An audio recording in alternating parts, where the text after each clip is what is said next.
Welcome back to What She Said Sports. Hello, everybody. How are we doing? All right. So we're back to the week, headed into week 3 of NFL preseason. And yes, we have a couple of buffs around the league. Most of them doing well adjusted. Teams love them, but we have this one. The leader of the Colorado Buffs last year, Shedeur Sanders, in an organization that fans and the media are over. Like, okay, we're so past it.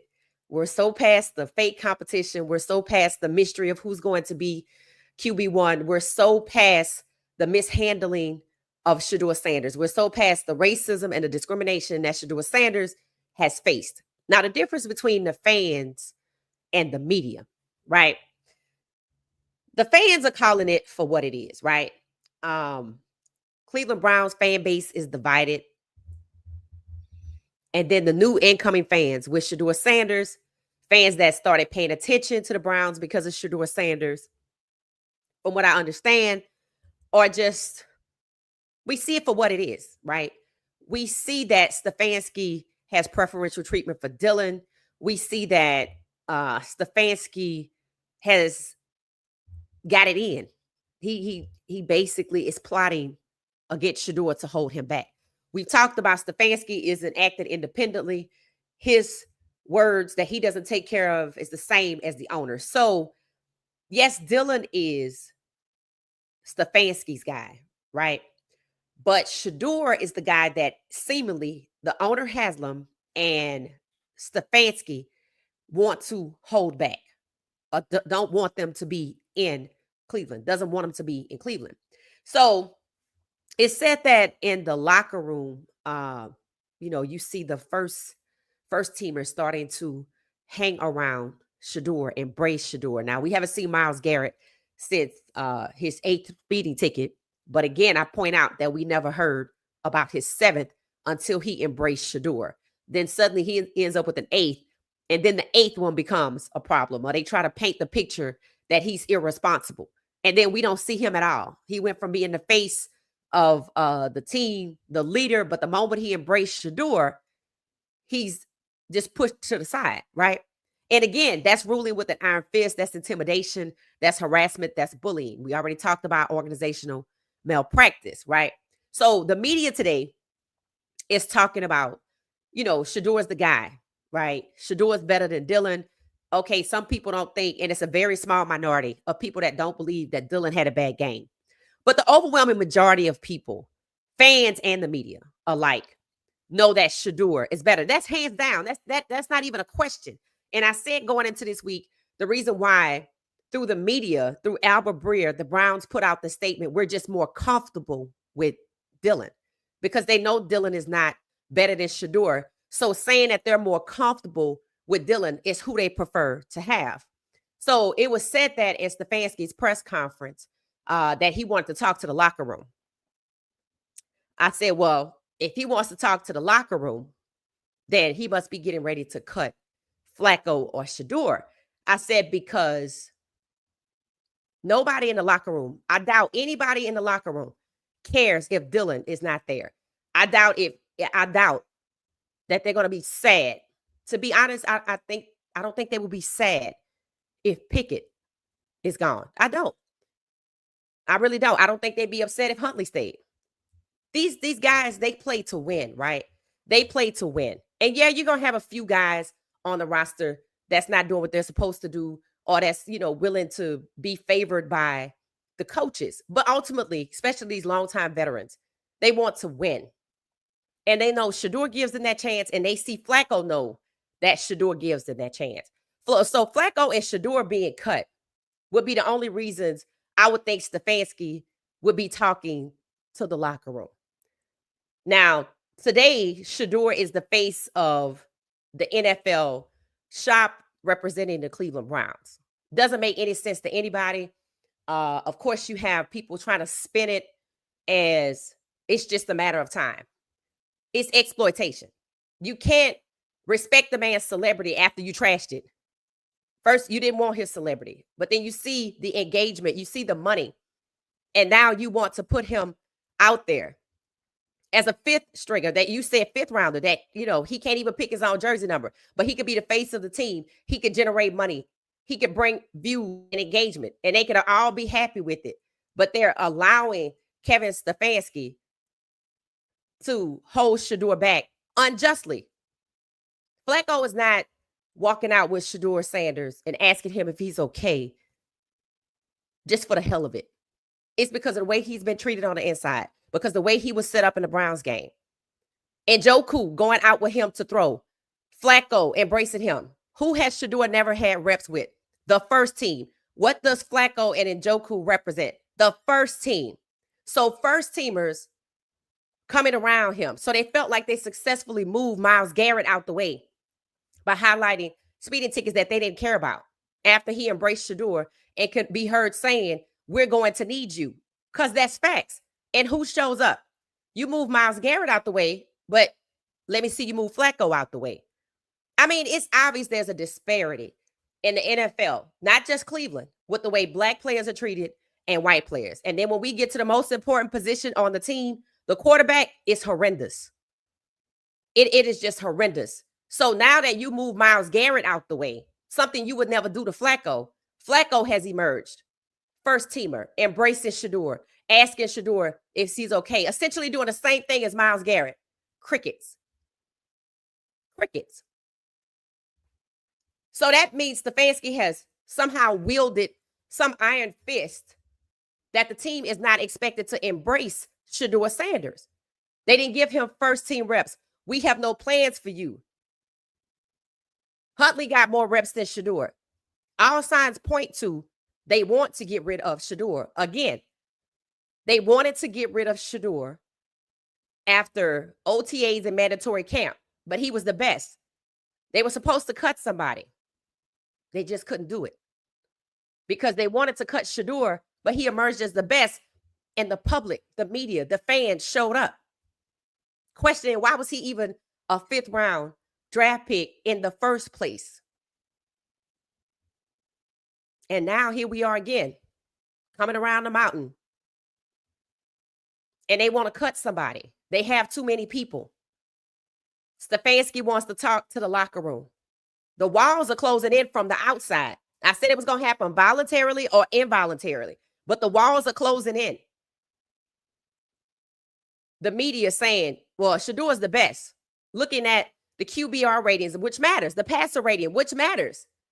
They want to celebrate Jackson Dart's passer rating of 122, but want to downplay and not really talk about Shedeur's 106 and want to still ask you who was the best, who had the best preseason debut when Dylan has a 72. That's a C minus. That is a C minus if the scale is from 0 to 100. That is a C minus. Shedeur is an A plus if it's 106.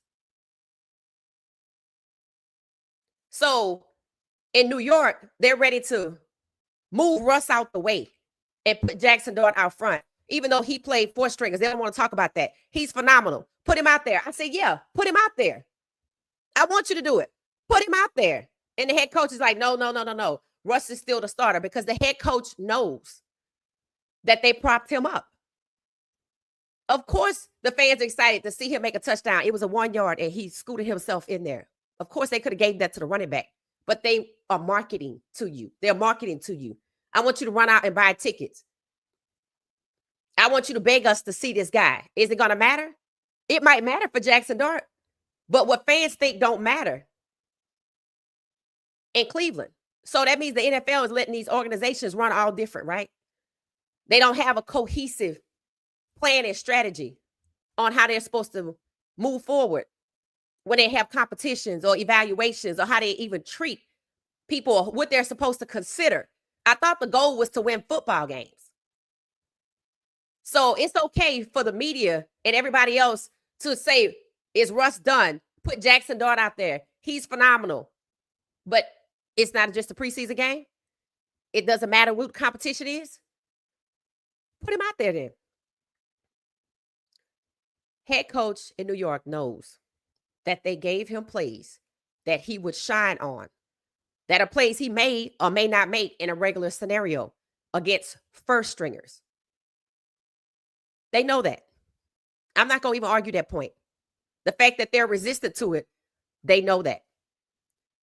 And they know if they put him out there with what he's doing against fourth stringers and succeeding, because, camp bodies, then they know when you put him out there against the first team of any contending team, it's not going to work. That's why I don't even speak on that topic on social media. I'm not even arguing that point. I'm like, yeah, put him out there. If that's what you think, put him out there. It's not as ridiculous as what's happening in Cleveland. I will say Jackson Dart is better than Dylan Gabriel, but so is Huntley and Teddy Bridgewater. But this is what the NFL is doing, right? Bringing in mid people that they prefer because maybe I want to give Oregon's program some shine. Because, Stefanski and Oregon's head coach are friends. If you want to run your business like a treehouse club, then okay. But when you start berating and abusing emotionally and physically, holding back another player and disparaging him, just like in the draft, and you think you're going to get brownie points for it, don't be surprised when the walls start closing in and you got to talk to the locker room when you want to cut Shedeur. Because they don't care if you cut Dylan. They don't care if you cut a quarterback with a 72 passer rating. They don't. They might care if you cut Flacco because you supposedly brought him in so, they can win. Now, the Browns are talking to Cincinnati. The Browns are talking to the Bengals about getting another player, getting Trey Hendrickson. So who they going to give away? Are they going to give away Dylan to an already overcrowded QB room? Are they going to give away Huntley? Are they going to send Flacco over there behind Joe Burrow? Or are you going to send Shedeur over there behind Joe Burrow? If you're talking to the Bengals and you want to cut somebody, you're going to have to give them something. So pay attention to what they give up.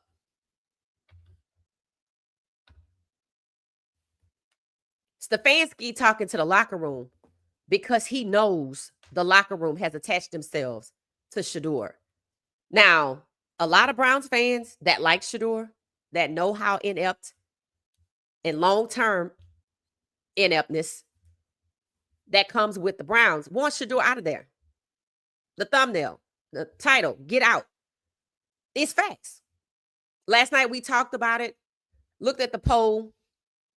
The people that want Shedeur traded, they don't want Shedeur traded because he's not good. The 35% that want Shedeur traded because Cleveland is bad. And that's the point that's being driven home today. Cleveland is bad. Stefanski is bad. Shedeur is obviously the best. And Stefanski wants to talk to the locker room. He's kidding himself if they think he give a damn about Dylan with the 72% rating that he has being cut. If Dylan get cut, then it wasn't Stefanski's decision. He was overruled. Could I see Dylan going for Trey Hendrickson? It's possible. I don't know how you. I mean, they did give away 2 picks to get Shedeur, so I'm sure they're going to want 2 back. But what the Browns don't want to admit that they say consistently about Deshaun Watson, who's only just injured, just like all the other quarterbacks they have. Why does Deshaun Watson get kicked for being injured and the rest are okay? And Dylan can be injured the longest. Why is that the case? He probably still injured. In fact, he's going to have a nagging injury that works to his benefit to keep him out of games like they put in DTR. Dylan third on the depth chart. Oh, he can't go. It's going to have to go to Shedeur. That's probably why they're going to keep Shedeur. Because they know Dylan not going to get out there against Baltimore if Flacco and Pickett can't go. They keeping Shedeur as an insurance policy because they know Dylan is not that guy. So they're going to put Dylan in the back half of the season on the easy ones. But I don't know how they're going to prop him up like they did preseason because you typically play your starters in the regular season. And Philadelphia was expected and said they were playing their starters and seemingly backed down to prop Dylan up. But see, this is the thing. It still failed with all of the training wheels and helmets and all of the protection, propping him up. I don't care if you want to say he got a booster seat. He had platform shoes on. He was on stilts. Hell, they put a jetpack on him. Gave him an electric skateboard or a scooter. He still failed. So no, the Browns didn't take a big swing and miss with Deshaun Watson, who got injured like the rest of their quarterbacks. There's that disparity again. The Cleveland Browns took a big swing and miss by drafting Dillon Gabriel, who was an undrafted free agent the year before, and now we see why.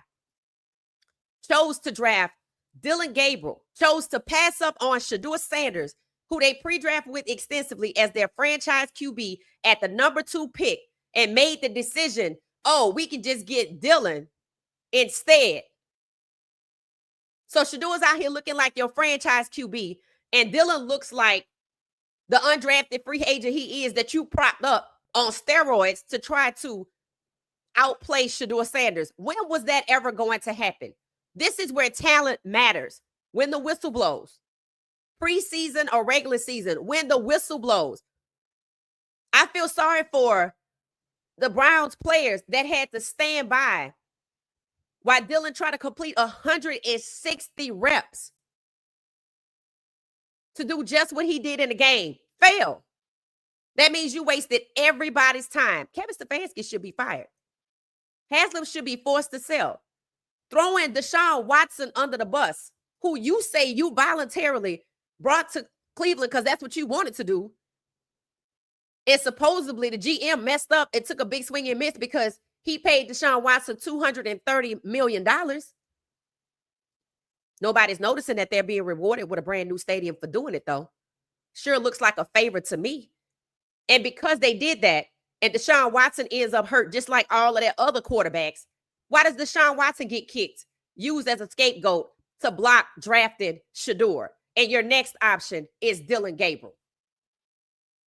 Go play in somebody else's face, because you don't go from Shedeur Sanders to undrafted free agent Dillon Gabriel.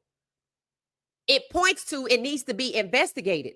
If the Cleveland Browns pre-draft with Shedeur Sanders under false pretenses, knowing they were going to elevate undrafted free agent Dillon Gabriel as a potential favor to Oregon and Dan Lanning.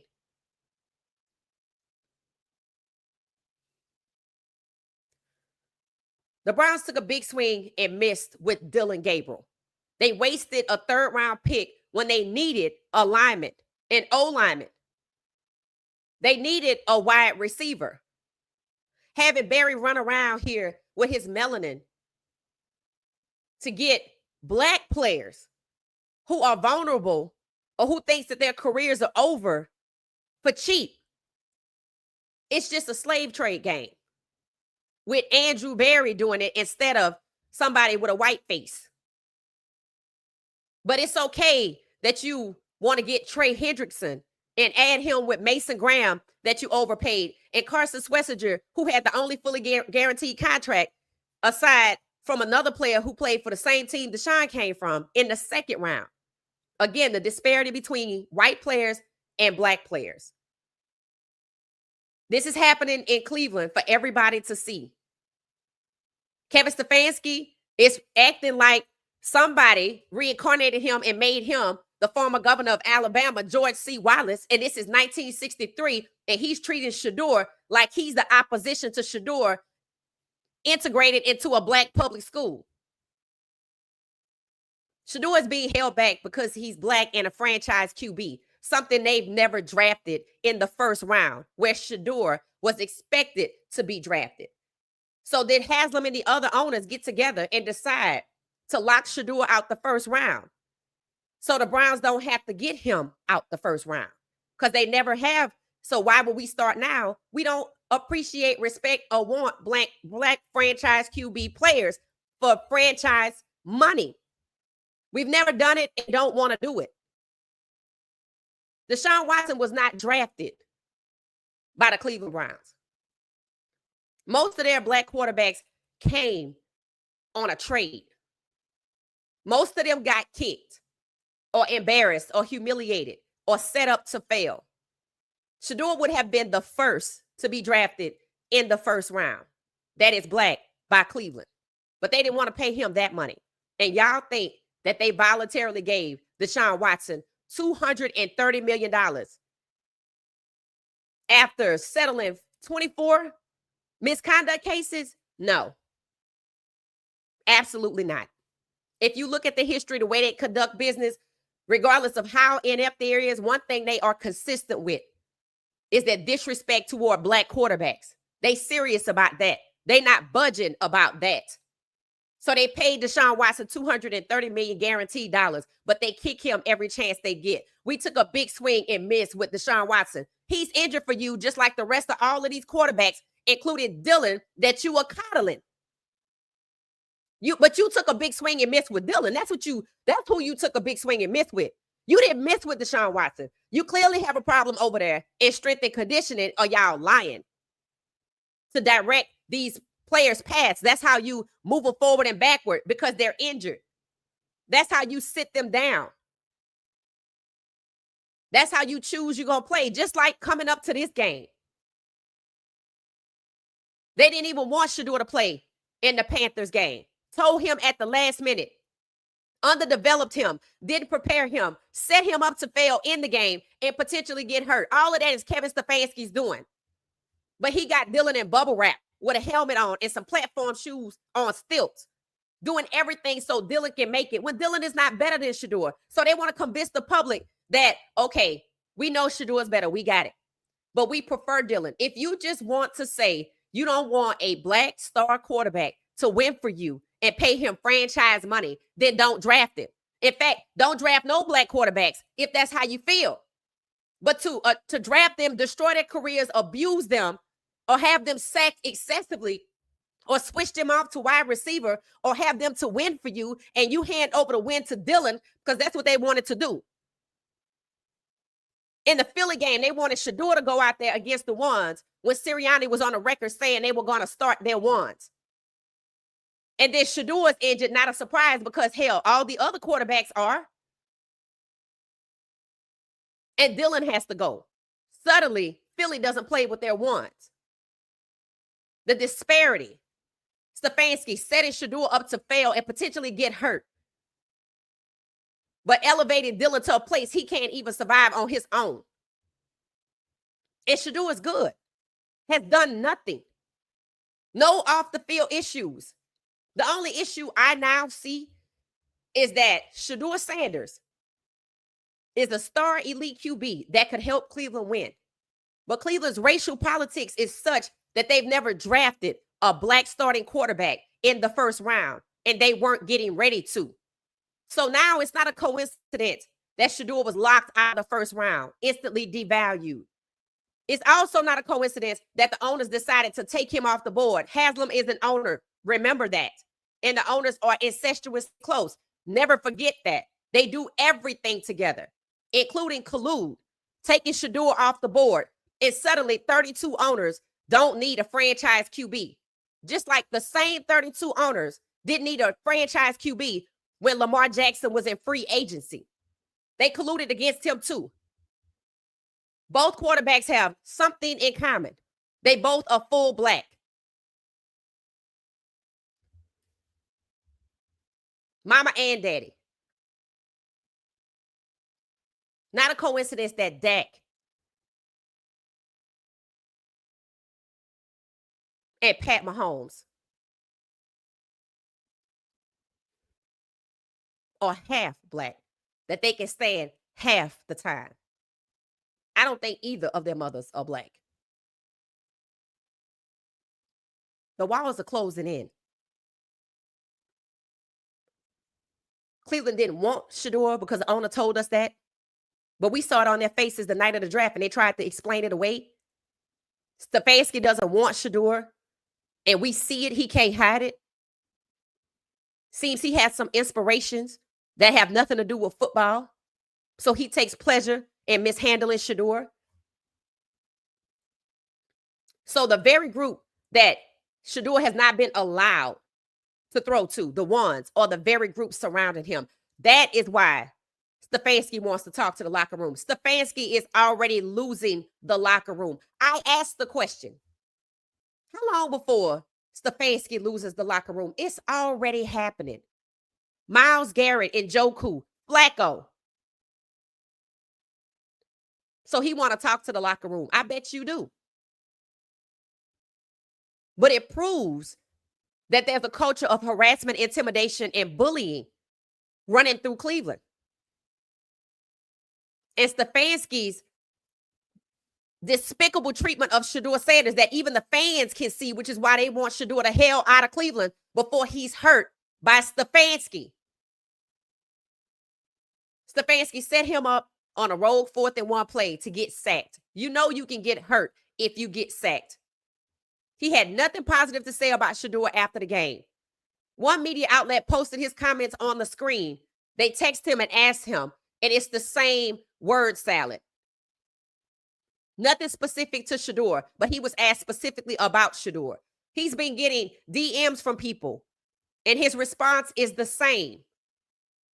He's evasive when it comes to Shedeur. Can't say his name. Won't give Shedeur credit for anything. That's not football. That's racism. And it's the kind that comes with meetings in the woods that burn crosses on people's lawns. That's where that deep-seated hatred comes from. That's the only justification for Stefanski to say about Shedeur being injured. We're going to have to put him down. That's despicable. When you hear the phrase of anybody say, if you walk past somebody and a conversation is happening and you hear them say, we're going to have to put him down, you're going to assume that they have an ill or aging 4-legged canine or a horse or some animal. But you would never think they were talking about a human being. If so, he needs to be investigated for a murder to hire plot, because that's the only coded language that could justify. Of course, he wants to talk to the locker room.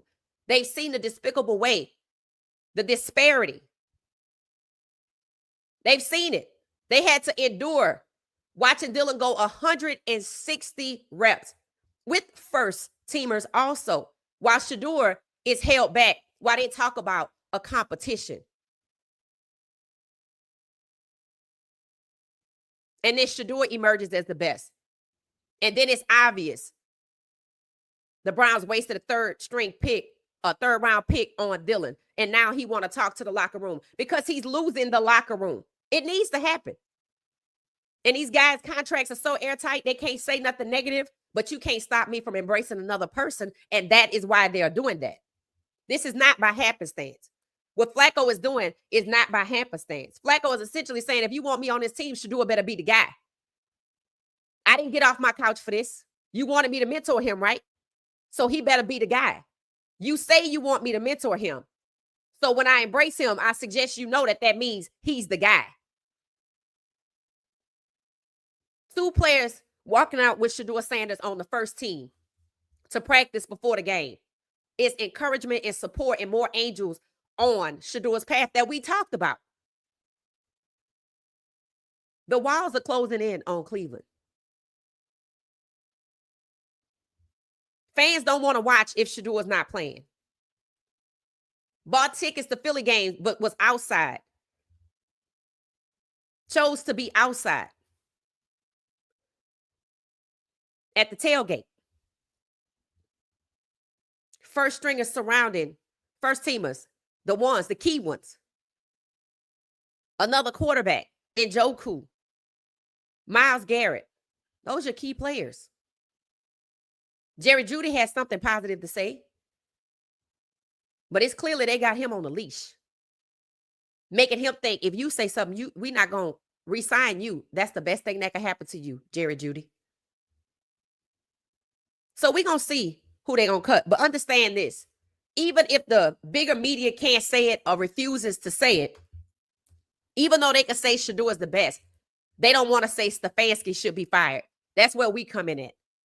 Stefanski's behavior is gross negligence towards Shedeur Sanders. He's a detriment to the team for holding back the best quarterback that they have. Haslam should be forced to sell for ducking and dodging a black franchise QB.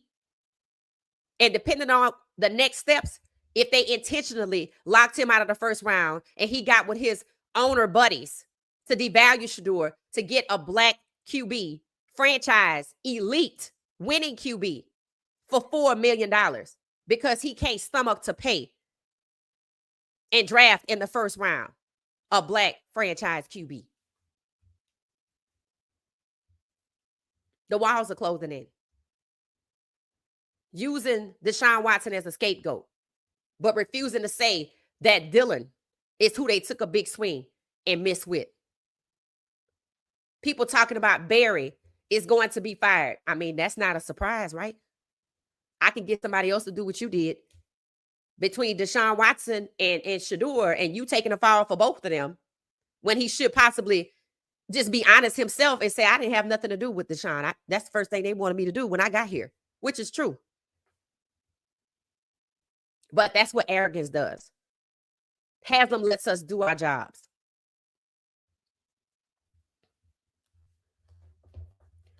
So that means Barry and Stefanski should be fired for passing on Shedeur Sanders and choosing to pivot to Dylan Gabriel instead. It points to they didn't have a winning strategy that was supposedly approved by the NFL because Adam Schefter reported it. You're not trying to win. You don't even have to tank because you have the first pick next year. So we have a message from, I think we have a Cleveland fan that was adding something in the comments, and I thought it was good to share it here.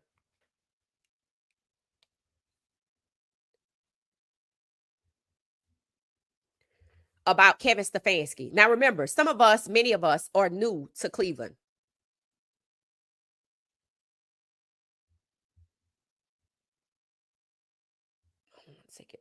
Are new to Cleveland. So we don't know, right? So it's good to get insight from Browns fans. 310 of us, hit the like button for me, please. Thank you so much. I appreciate you. Cleveland fans, if you out there and you listening, and I know some of y'all are out there, Buckeye Polly, Selmo. Now y'all know they have is it Kamara Kitchen? Been in the comments before. And you know, we don't care about the tea. You can bring us the tea, meaning if you know the insight, but we care about the truth. We care about what you know about this organization. Why is Kevin Stefanski seemingly Haslam's guy with a sub 500 record, especially after the horrible season they had last year, after rotating 5 quarterbacks in 2023, and people just being injured all over the place, not being developed, and turning Dylan Gabriel into a pet while also destroying his draft value. Every NFL team knows that that 72 rating is a failure and can do nothing for me. And questions why on earth Stefanski would be trying to keep Dylan Gabriel in front of Shedeur. Even big box media can say Dylan Gabriel should not be in front of Shedeur. So this is from Kamara Kitchen, who frequents our live streams in the comments. And I wanted to share what was said today. It says, Cleveland to hear, Stefanski should have been fired 2 years ago.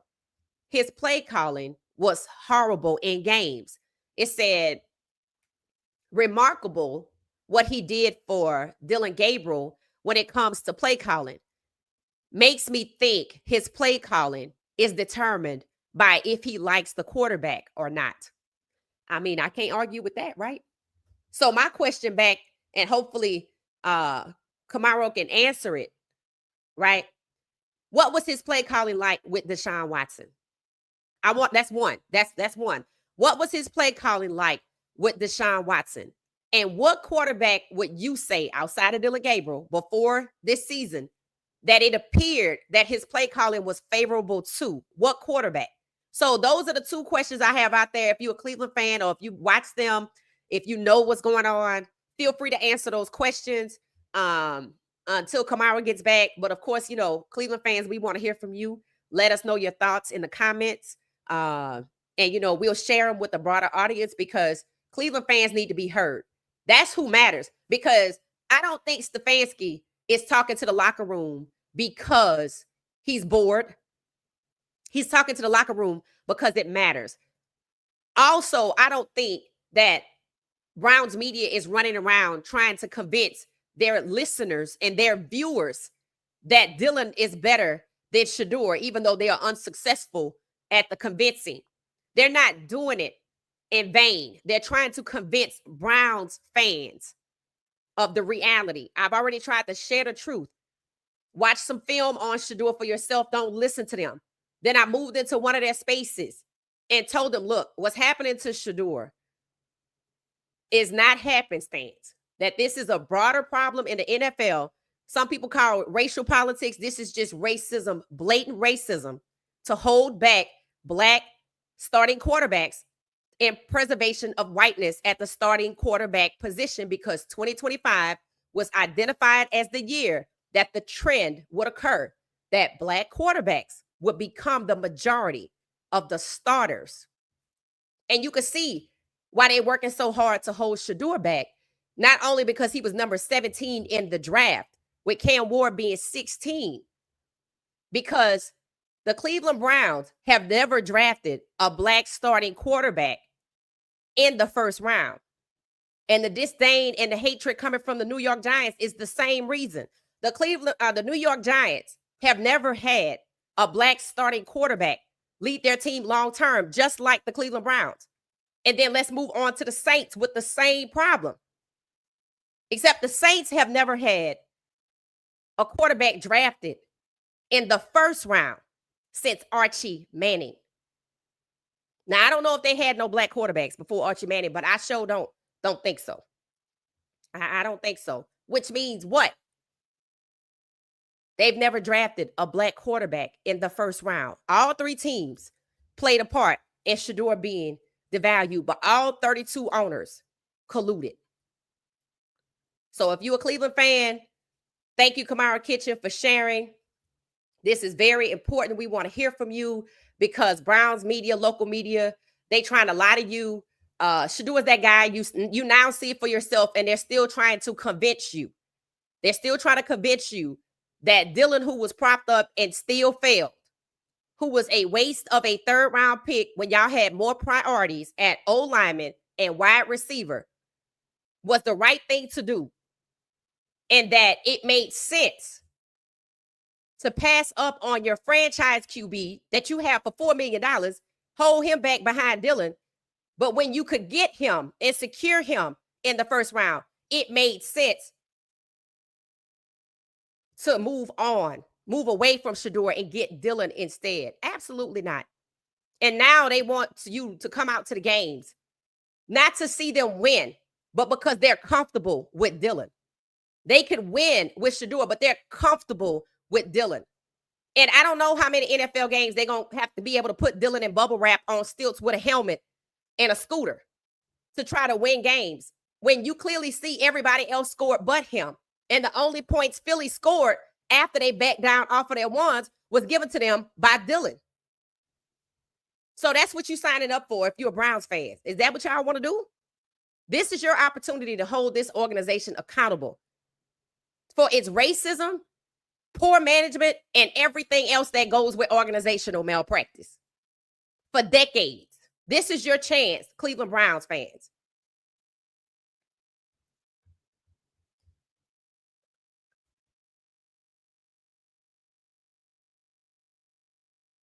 So let's see what y'all are saying. We headed over to the comments. If you're new with us, please subscribe. We go live every day at 10:35, but we pop up during the day. Hit the like button. Feel free to share the video. I'm sure somebody else would enjoy it. Miss Pamela, how you doing? Jam, how you doing? Hey, Sharon, how you doing? Warrior Lion, please get 12 out of there. That's the sentiment. That's the sentiment. The Cowboys and the Rams are the two teams that people feel like Shedeur should go to. The Cowboys is a no-brainer, right? The Rams feels a bit scripted. Hearing people talk about Shedeur going to the Rams. Yes, I know Matt Stafford has a back issue. He's also 37, so they should have known better. Again, he's now a 2% battery lifer. See, that's what happens, right? Russell Wilson, they say it was washed up, but they went on. Nobody wanted to hire him. Gave first preference to Aaron Rodgers, who's a 2% battery lifer. It's okay to push Russell Wilson out the way and let Jackson Dart go. But nobody wants to say out loud that Shedeur is truly QB1. We cool with Flacco started, but Shedeur is QB1. Flacco has not played a full season since 2017. So the Cowboys make sense, but the Rams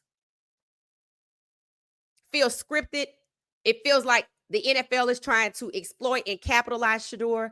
It's just this, it feels scripted like it does with Luka leaving Dallas and going to the Lakers because they could sell jerseys, because fans would show up. And the media had the audacity to suggest that Shedeur should go to the Rams and be their third string QB, which means the collusion is continuing, and this is all about exploitation. It feels scripted. Dallas doesn't feel scripted because Joe Milton is not going to work out. I think his shine has worn off in terms of Jerry Jones being hyper impressed with his 70-yard pass. The walls are closing in on the NFL too. Don't forget, the NFL has 2 open racial discrimination cases, and both of them reference discrimination against black quarterbacks. There should be a third by former NFL black quarterbacks and current. A class action lawsuit on racial discriminations for the horrendous, abhorrent way the NFL has treated black quarterbacks going back to 1920. It has never changed. It has not stopped. They keep trying to find new ways to hold these black quarterbacks away from the QB1 so you can see them on your TV every week. So let me know what you think about the Cowboys or the Rams. My take, the Cowboys is a no-brainer. That's where Shedeur should be yesterday. And the Rams feel scripted, a ploy to have him in LA in a bigger market, selling more jerseys, getting more TV viewership, making all of the owners money because they split the TV viewership, making all of the teams money because they split the jersey sales. But it's not about Shedeur playing there. It's about him being exploited from team to team to team. So I'm out on the Rams. They wanted a 2% battery lifer. They knew he was 37 playing against a bunch of 20, 23, hell, 25-year-olds that weighed 200, 300 pounds. So what did you expect to happen? A quarterback with a back injury is a 2% battery lifer. No disrespect at all to Matt Stafford. I'm sure he was good in his day. But injuries happen and they can end careers. And a back injury for a quarterback? No, they just want to send Shedeur out there, bury him on their depth chart, pretend that they're going to have some competition so everybody can tune in, just like in Cleveland. The NFL has to be forced to do right by black quarterbacks, especially when it comes to what happened to Shedeur in the draft. The rest of them, we don't even know what the hell be going on. Teddy Bridgewater has played for way too many teams. As good as he is, and he was a first-round pick. The goal is just to devalue these black quarterbacks and shorten their careers and put them out the league and maybe have them stay long enough just so they can sign a waiver in their retirement benefits that they can't turn around and sue. Because I can't understand why at no point nobody has sued the NFL. It's too much evidence out there. It's not like you even have to do any work. It's all laid out for you. That's why they're so egregious with it, because they have a who gonna check me boo attitude. Well, let's see what happens with Brian Flores' lawsuit as it moves towards a jury trial. So let me know your thoughts. Cowboys, I don't really care about the Rams, but you can tell me what you think. I think the Rams is just exploitation play. It's that Queen someone in the quarterback will get traded in Cleveland. I mean, yeah, they got to get rid of, how many they have? 6? Stefanski was always against 12. Right. Never was interested in him being there. Told him that God works in mysterious ways, but then proceeded to abuse him. Stefanski needs to be fired immediately. This is beyond football. His hatred for Shedeur, he can no longer hide. And Shedeur isn't safe. And Stefanski is also a detriment to the team. So I see no reason why a sub 500 coach who had a 3-14 last year, rotated 5 quarterbacks the year before, all his quarterback hurts, and the best one is being held back. I can't even understand why he has a job, which makes me point that Haslam should be forced to sell the team. Inept, consistently poor management, and just poor performance consistently. Like they just out there doing what? Collecting checks. Hey, Antonio, how you doing? Cleveland is exploiting 12. Absolutely. It says Shedeur will be gone today. I'm ready for Shedeur to move on. I mean, you would think that that's who they're going to cut, right? With the abhorrent way they've treated him. We don't want you. You weren't my pick. We don't value you. You would think he's the one that's going to move for Trey Hendrickson. I could see it because, you know, they're not going to bench Joe Burrow. Shedeur being moved to another team is to bury him on their depth chart and start the cycle all over again.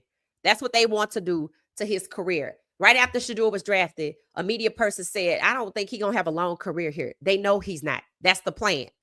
Unless the fans stand up for him or the courts, one of the two, or the combination. Because that's who it's up to. Fans cannot just sit by quietly anymore. He had to come in and prove himself. Check. He had to work hard. Talking about he couldn't prove to anybody he could stay late and show up early. This kid worked so hard. And listening to DeAndre again, when she said it hurt them, it broke their heart. Same thing with Colorado, because he works hard. They're not holding him back because he wears a chain. Jackson Dart also has a chain with his name on it. It's just not bigger than Shedeur's, but it might be after this. They say he got speeding ticket after speeding ticket running through the toll tag thing, but nobody talks about that. The disparity. Black quarterbacks have to be perfect. They were talking about Spencer Rattler today, who I said is QB1 if we're going on talent. If we're not doing race-based hiring for quarterbacks in the NFL, Spencer Rattler is QB1. Tyler Shaw, also a waste of a draft pick. No disrespect to Tyler Shaw, but not at this level. Not at this level. Jackson Dart, out of the three, Dillon, Shaw, and Dart is the only one at this moment. The only one who appears that maybe he can make it. Because even when propped up, they all were propped up. Understand that. Tyler Shaw, Dylan Gabriel, and Jackson Dart, all three were propped up. Same but different. To me, the Giants did it the best because they didn't just check down, check down, check down. But they gave him easy plays that he could master. They didn't let him truly air it out. Russell Wilson did and got an interception. That's why they don't gonna let Dart do it, because they're not crazy. They know. They know he's errant under pressure. They made sure there was no pressure. I don't know how you're going to play in a regular season game and avoid pressure. Check down, check down, check down. That's what you're going to have to do. And he's going to have to get that pass over to the middle. They gave him plays that he could succeed that didn't really have any pressure. All three were propped up. Dillon failed miserably. Tyler Shaw and Dillon, yeah. It just shows that they were preference picks to block Shedeur. That's it. Not a coincidence it's the Saints. Not a coincidence it's Cleveland. They were preference picks merely for the sole purpose of blocking Shedeur. Well, New Orleans has ended up with Spencer Rattler. And they were like, Shaw was okay, but Spencer was elite. I told you, I said Spencer looked like Shedeur out there. Fitting passes in tight window spirals, just out here killing it. Had everybody cheering and standing on their feet. And this is what they said, but he's not perfect. So Tyler Shaw can be okay. But Spencer Rattler has to be perfect. The media is just as complicit because we don't hear the owners talk. We see what they do. But the media parrots their agendas. Tyler Shaw is okay. But Spencer Rattler is elite, but he's not perfect. Why would you end with that? Why you just couldn't stop with he's elite? Because then everybody would want to go see him. But then when you add on, he's elite, but he's not perfect. Well, I guess we could just go with Tyler Shaw to try to justify the whiteness at the QB position in New Orleans, something they've been holding on to apparently since Archie Manning. Now, I'm a NOLA girl. I just told him straight up, this your quarterback right here. Spencer Rattler. Now, if you want to do some race-based hiring, then you can go head on with Tyler Shaw, but you're going to have to fight your fans because they see the truth. That's what should be happening in Cleveland. The Saints have already been ain'ts, and they can go right back to it like this. They do not play about that team. They see who's the best. So let's see what happens down there. But what's happening with Spencer Rattler is what's happening to Shedeur. Shedeur is elite. So move Dylan the hell out the way. In fact, send Dylan to the UFL and let him play over there. No, they're not going to do that. But they don't mind doing it to the black players. Start Jackson Dart now. He's phenomenal. Nothing about it's preseason. That was the 4th team, and they gave him easy plays, and it's not a real game scenario. I said, okay, put him out there. But the fact that they're ready to move a black quarterback out the way who just took his team to the playoffs for somebody who struggled in preseason, who likely been out here, struggled in training, who likely been out here working out with Eli Manning or somebody else. I know they got him a quarterback coach. And I'm not mad at that. I'm not mad at that. But don't act like you drafted him ahead of Shedeur because he was better than Shedeur. No, you're propping him up so you don't catch no heat and get fired because the Giants head coaches and GM was already on the chopping block. They should have been fired after that Ole Miss connection through the New York Giants called up Shedeur and pretended to be the GM of the Saints. But see, they get another day to live and destroy. But Shedeur got to be perfect. Spencer Rattler got to be perfect. Teddy Bridgewater, 1st round pick, just passed around. So yeah, if you half black, it works half the time. Unless Spencer Rattler's mom is black and his dad is white. Because they should have never been holding him back if they like Pat Mahomes and Dak Prescott. But we going to see. But they see him as black. He looks black. And it's not ambiguous at all. His features are black. So I believe that that's why he's catching a hard time.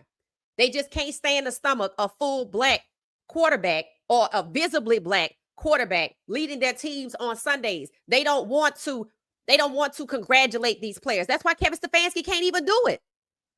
They don't want to admit that they're good. They've been working since 1920, passing the baton from generation to generation to hold them back and say that they can't do it because their brains are inferior to whites. Shedeur's time in Cleveland is blowing the lid off the NFL itself and exposing Cleveland as an organization that has been perpetuating racism through intimidation and bullying and didn't care anything about winning or getting to the Super Bowl. It seems to be a micro plantation where Andrew Berry is the overseer.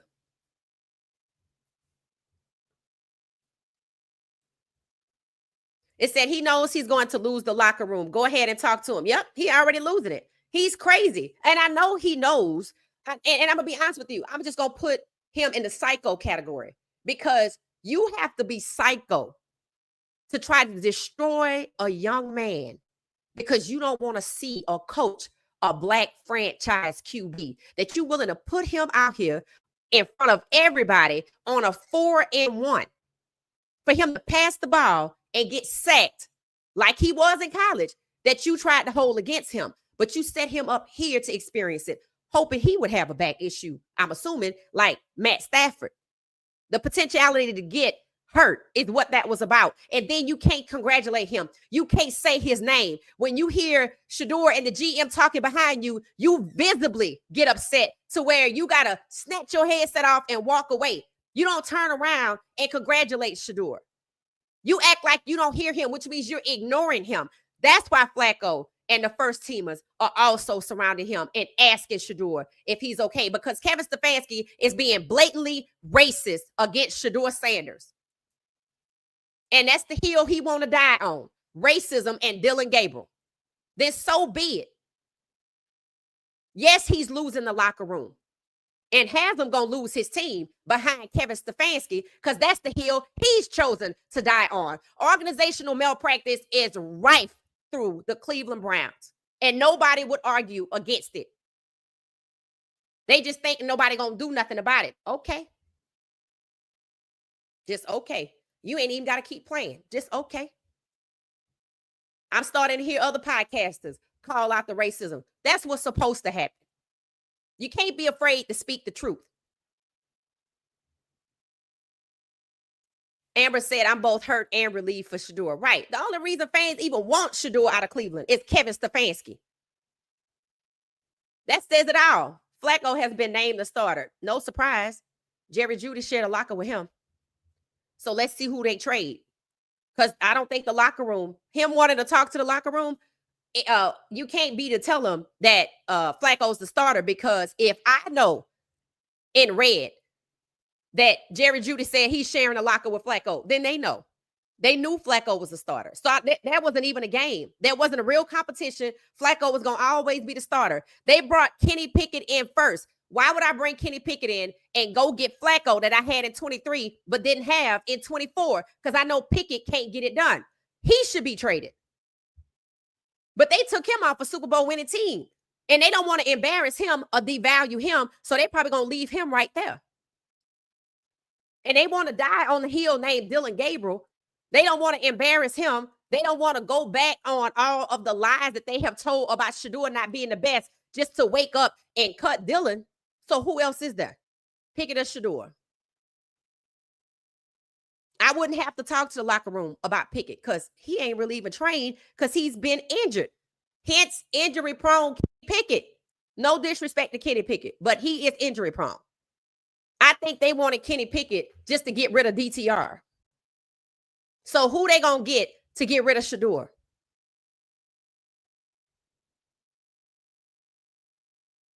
So that's why people want Shedeur out of Cleveland. Kevin Stefanski. He's problematic and he's openly racist. He think just because he don't say Shedeur name, just because he ignore him, just because he try to humiliate him in private, just because he keep holding him back in public, that we don't see the racism. No, we see it. And we see you, Kevin Stefanski. It said, if Sanders is not QB2, viewership will suffer. Right. They already talking about that.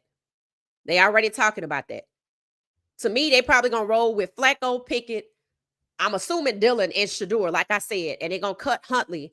And, I mean, you know, they probably should cut Dylan and keep Huntley. But, again, they doing race-based quarterbacking over there. So,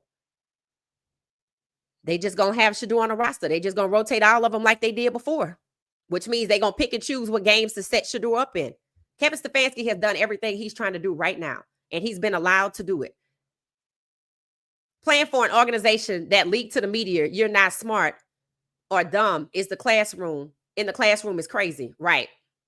Trying to hurt his value so no other team will want him. Jackson Dart on a different level. Yeah, with the four stringers, he is. He on a different level than Dylan and Tyler Shaw, but look at who his competition is. But is he better than Shedeur? Absolutely not. See, people don't even pay attention. Shedeur was playing against the ones, the twos, threes. Shedeur done played against everybody. Shedeur was in a real game scenario. Shedeur had to read through progression, making surgical throws. Shedeur looked like a pro. Now, the media will even say that. Shedeur looks like a pro. But some of the media wants to hang on to he was a fifth-round pick because that's what the NFL wants to do, which is why LA seems scripted to make money and exploit. Well, you know, we can't get rid of him. So just send him to LA. It's just like Luka going to LA. It was more about what? Well, LeBron's still there, but we can make money. That's what it's about. We can exploit him, but they don't respect his QB talents. So they just going to pass him around. And they feel like his ironclad 4-year contract is why they can act this way. And it's funny, they're doing it in front of the public because they don't feel any repercussion. And that's where they need to be proven wrong. Instead, we have to allow God to do what he's going to do with Shedeur. We said it last night, Sarah. May God's will be done. If he in Cleveland, then that's where he's supposed to be. If he on the bench, it's for his protection because Stefanski is the head coach. And he just going to have to be okay with it. He signed his contract. Personally, I think by the third round, he should have removed himself from the draft. That's what I think. But again, God's still working on me. Shedeur looks like he's in a good place with his faith. He's happy, and the players are gravitating toward him, the first team. So, you know, that gives me some type of he going to be okay. The way things are going in Cleveland with the quarterbacks being hurt, it wouldn't shock me if Flacco gets knocked out in week 1. Right, Rodney? Right, which is where Pickett comes in. And then that's where Dillon comes in. And that's where Shedeur comes in. So Rodney is absolutely correct. Flacco, I feel like maybe they didn't bring him back in 24 because he got injured. He played 4 games, 5 games in total. He lost the first one. I think it was the last 4 in the fourth game before they were getting ready to move on to that last game before the playoffs or something like that. He got knocked out. He got hit like Pat Mahomes in the Super Bowl, just a little less intensity. And I felt like they were like, well, I mean, he wasn't here for us when we needed him. So we didn't bring him back. But see, they brought him back this year because they know he can play the beginning of the season. He can play stagger his games in the middle to try to get the extend the life out of it, right? Because it's 8 games max. It's 8 games max, unless you check down. And it is very possible that that's what they're going to do because that's what they did with Dillon, and they deem it a success, so they're going to try it in the regular season. If Traded Sanders needs to go to a team where he can start, I don't even know what that is right now. Not a QB2, not a QB3, either, because it will be the same as where he is now. Right, James? And that's what I said. I said if they cut Shedeur close to the beginning of the season and send him to another team like the LA Rams and bury him on the depth chart, one, it's just to make money off of him, to exploit him for views, engagement, and money, sales, jerseys, tickets, merch, all of it, right? And then people will be excited. I'm so glad he gone from Cleveland, and he ends up in the same situation. But because it's the regular season, there is no competition. He would just sit there. He would just sit there until the season ends. Now, mind you, they could do the same thing in Cleveland. And when the fans start yelling and screaming to put him out there, they're going to pick and choose the games that they think he's going to fail in to put him out there. Just like they thought he would fail. They didn't even want him to play against the Panthers. Then they set him up to fail, and he still won. That's who this kid is. And they don't know when to quit, and they keep trying. So don't be surprised if he end up in LA. I don't even know if there's anywhere he can go as QB1 right now. It's so late in the season. That makes it intentional. That would be why I'm talking to the locker room, because I always knew I was going to do this. He's not talking to the locker room about Huntley. The locker room don't care if Flacco start. Nobody does, because we all know, especially football players that's been in the NFL, Flacco ain't played a full season since 2017. So that's where Shedeur should come in at. So we just going to have to keep on. And at this point, I just want to look away. I just want to look away because this is insanity. And I like to protect my peace. But the Cleveland Browns, bad news organization. Instead, me being a woman of God, I truly believe that God will work it out for Shedeur. He will, but it's going to be painful to get there. He definitely will. I mean, there's no doubt about that, Sarah, but it's going to be hard to watch. It's going to be hard to look at. The road is not going to be easy, but he eventually will get there. Or he's not going to be in the NFL. It's one of the two. The NFL is going to lose sponsorship if they do not do right by Shedeur. We shall see, Elijah. That's what you would think. I felt like when the draft was happening, I'm like, there's no way Nike and Gatorade are not on the phone asking the NFL, what the hell is wrong with you? Because he's our guy. Maybe they want him to lose all his sponsorships. Flacco will be the starter. I hope they let Shedeur go. Trade him. Keep Dillon. Yeah, they could keep Dillon. They could keep Dillon, but you can't keep Dillon and Shedeur. You shouldn't keep Dillon and Shedeur because you didn't want Shedeur. So trade him. That has never been one option that they have discussed.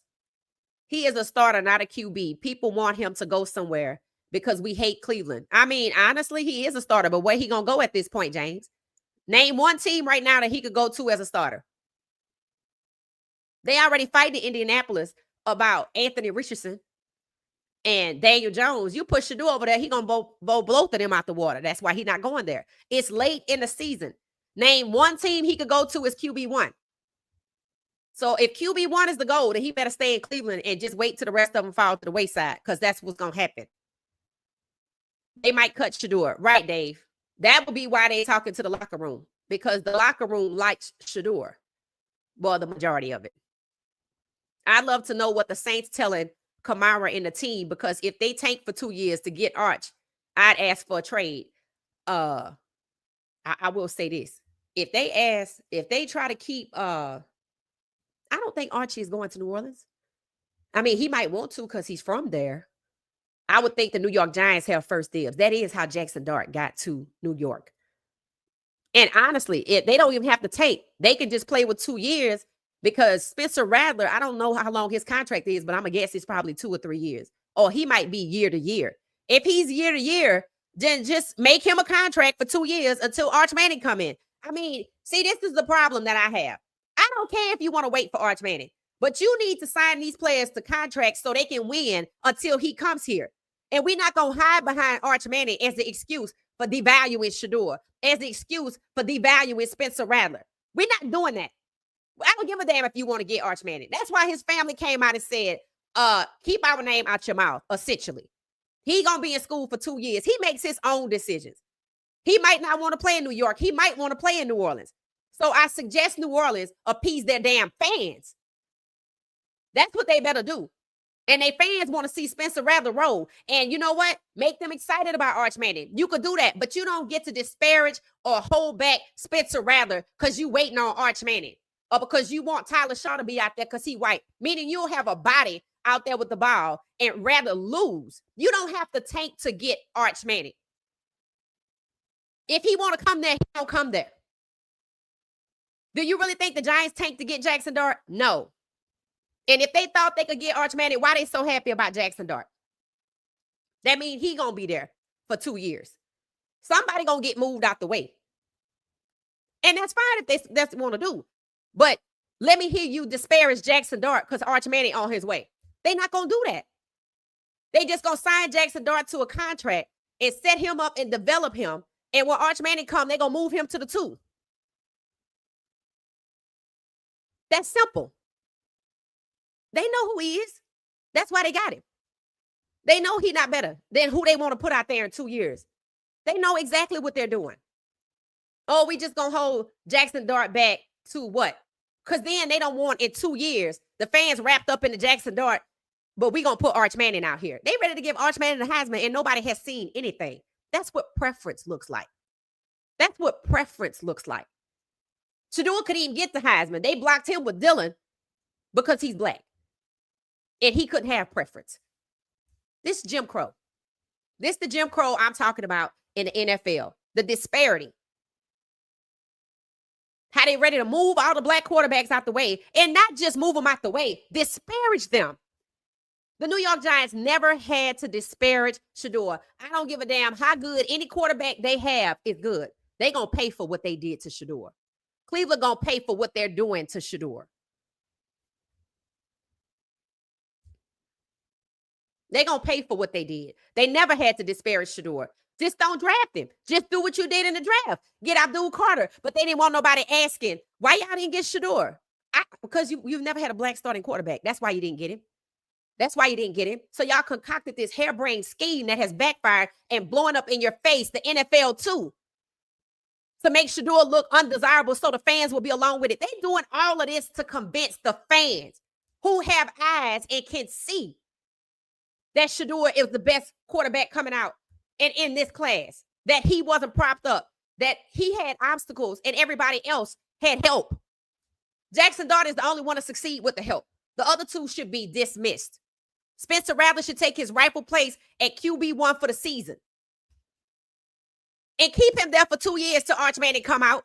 Give him a nice contract to win for you. Make your fans happy. It's a win-win situation. But they want to make it a win-lose situation because Spencer Rattler is black. The damn Browns can finally have a chance to win, but they would rather prop up, bubble tape Dylan Gabriel and lose than win with Shedeur Sanders, who has 2 black parents.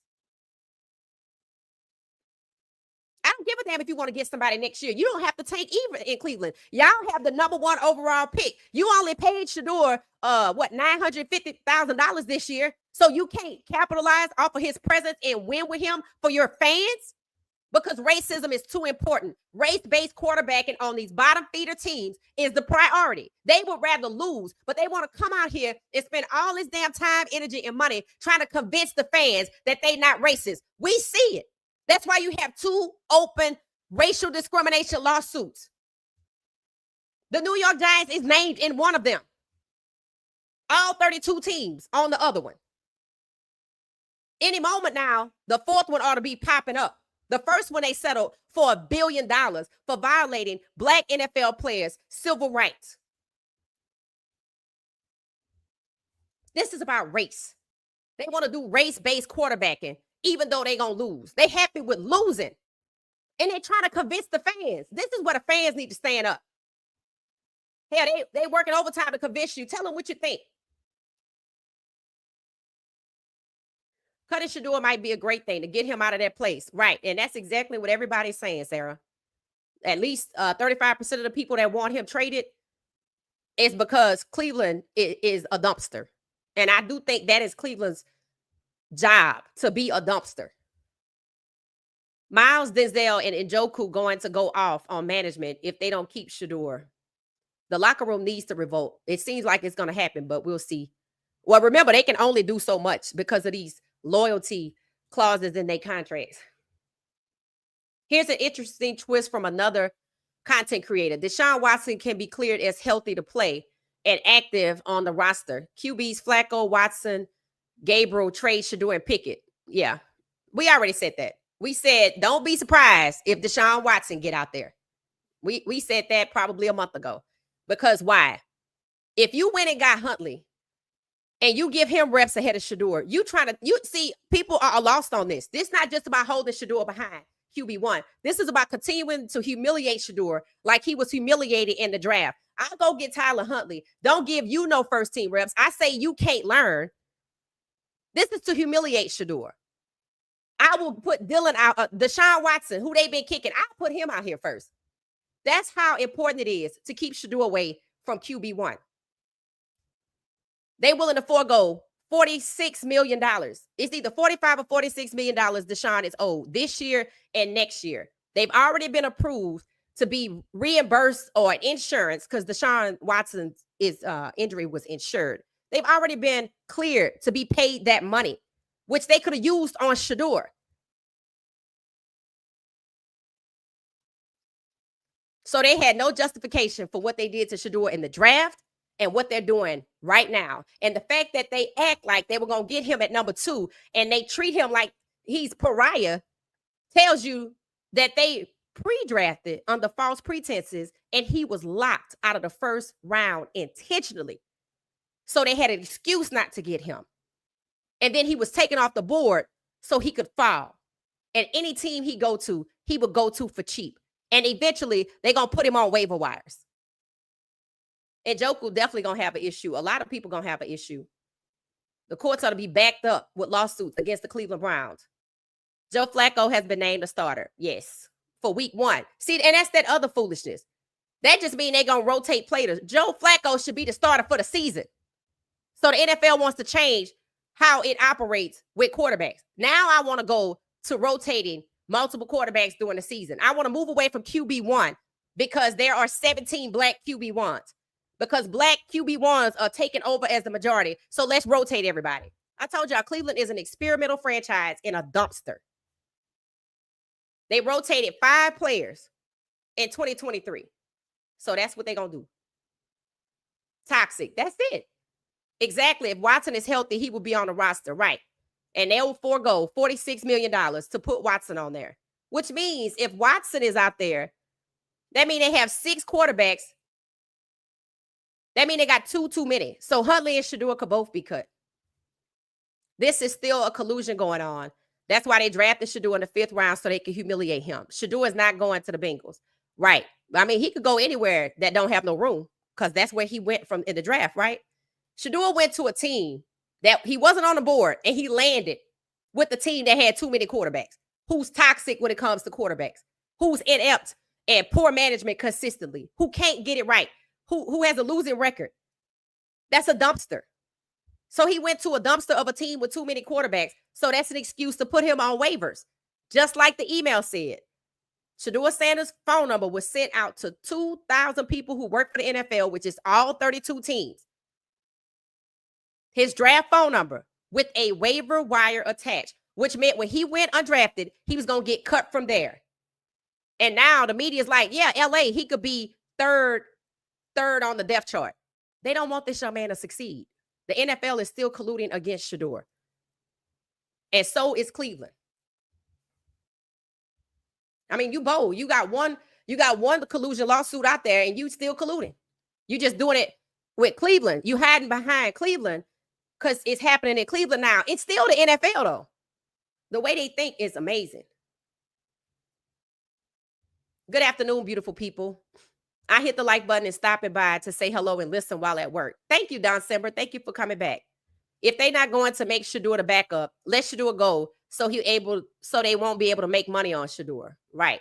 The only win for Shedeur here is, yeah, they making money off of Shedeur, but Shedeur making money off the NFL. Because why? There's a standard clause in every NFL player's contract as it pertains to revenue sharing. Travis Hunter, hell, Dylan Gabriel, anybody. If you play for the NFL, you make money off of your jersey sales. It's standard. It happened before Shedeur got here, and it's going to be around after Shedeur got here. The difference with Shedeur is that he sold way more jerseys than they anticipated. I'm not sure if they actually thought if he goes late, nobody will care about him. The way they think, that's what they thought. The way they conduct business, that's what they thought. But now they're in on it, right? They're in on it. They're celebrating it because it's getting their viewership, it's getting their engagement. You know, it's spurring all of that on. And now they're like, you know what? It's getting too hot in Cleveland. The fans, you know, are not backing down. They call it for Kevin Stefanski to be fired.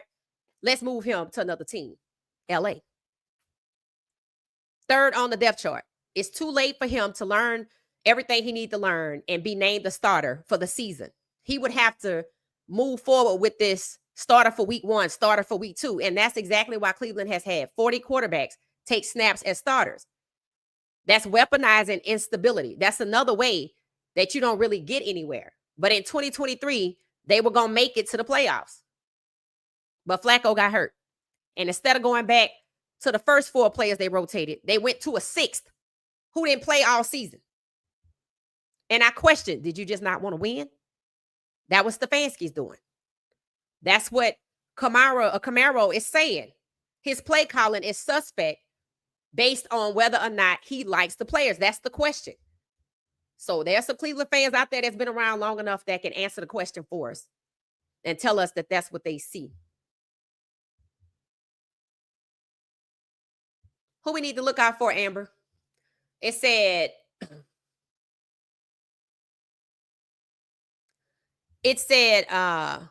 pick 6 Dylan had training wheels on, still fell. God in the world knows that legendary Shedeur Sanders shines always and better quarterback than pick 6 Dylan. Right.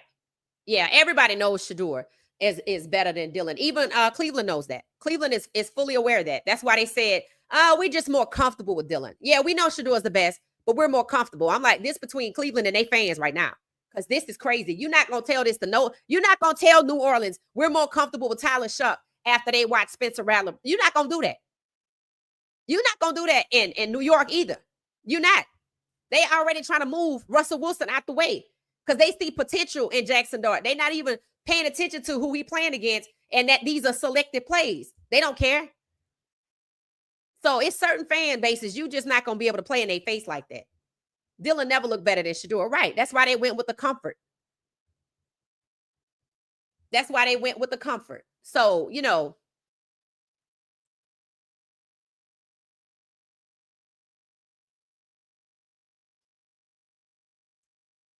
it said the players also want to play with the best QB. Right. Which is why he went to talk to the locker room. The players want to play with the best QB. Myles Garrett doesn't want to play with Watson. Oh, really? Hey, Robin, why is that? You're going to have to fill us in because we're not certain why that will be the case. They're going to keep Shedeur. They'll make QB 3, they'll make sure Kenny Pickett gets cut. Okay, CJ, we'll see. We'll see. It said Wallace or Bull Connor. Yeah, I think Kevin Stefanski definitely admires and thinks he's George C. Wallace, the former governor of Alabama, and Shedeur trying to integrate a public school. Ridiculous. Peace over football. Yeah. The NFL splitting their fan base. They don't care. Shedeur needs to be QB2, period. Right. At minimum. I mean, honestly, if Jackson Dart can be QB1, then we should be calling for Shedeur to be QB1. See, that's the disparity again.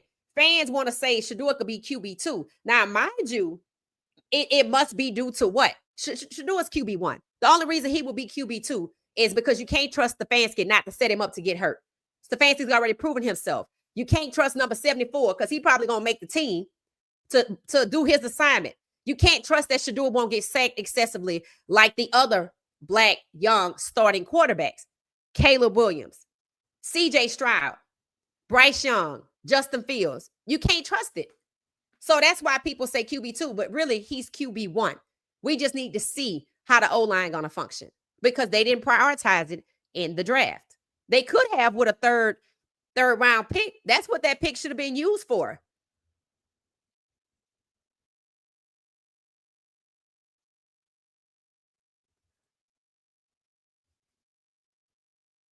When people say Dylan played well, aside from 2 bad plays, Dylan gave Philadelphia every point they had. That's how you lose games. And that wasn't with their starters. He had no challenge. Everything. One of the reasons they said that Bryce Perkins, the guy that they went and got from the UFL MVP, and brought over to the Panthers and making him 4 straight, is because all of his passes were short and predicted. Isn't that what Dylan did? Check downs? See, it works against a black quarterback to throw check downs, but it works to prop up Tyler Shaw and Dylan Gabriel to make their numbers look good. As if we just looking at yards. People are watching them play. Dylan had more than 2 bad plays. No, Dylan gave Philadelphia every damn point they had. He has a 72 passer rating. So it's more than 2 plays.